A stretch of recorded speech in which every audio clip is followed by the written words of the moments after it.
In the book of Acts chapter 2, we find the disciples of Jesus in Jerusalem for the day of Pentecost.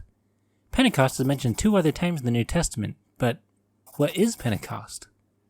Pentecost is actually an Old Testament feast day commanded in the law that God gave through Moses called the Feast of Weeks of the First Fruits of Wheat Harvest.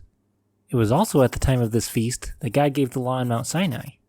And it's also on this day, Pentecost, in the New Testament in Acts chapter 2, that the disciples were all filled with the Holy Ghost. So the law and the Spirit were both given on the same day.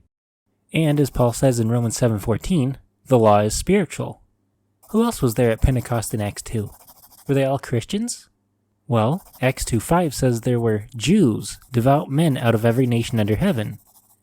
So, in Acts chapter 2, we have a bunch of Jews keeping the law and celebrating an Old Testament feast day? How come modern Gentile churches, who claim to be the Church of Acts 2, don't do any of this stuff then? Why wouldn't they call themselves the Church of Acts 10? That's when the Holy Ghost fell on the Gentiles. But also, according to James Settons in Acts 15:19-21, the Gentiles are supposed to hear Moses being read every Sabbath day. So, it looks like it doesn't really matter if you're part of the Church of Acts 2, the Jews, or the Church of Acts 10, the Gentiles, because God says that one ordinance shall be both for you of the congregation, and also for the stranger that sojourneth with you, an ordinance forever in your generations. As ye are, so shall the stranger be before the Lord. One law and one manner shall be for you and for the stranger that sojourneth with you. And, if you read through the book of Acts, a lot of the Acts of the Apostles were about keeping the law of God given through Moses. They kept the feasts, they kept the Sabbath, they never ate unclean meats.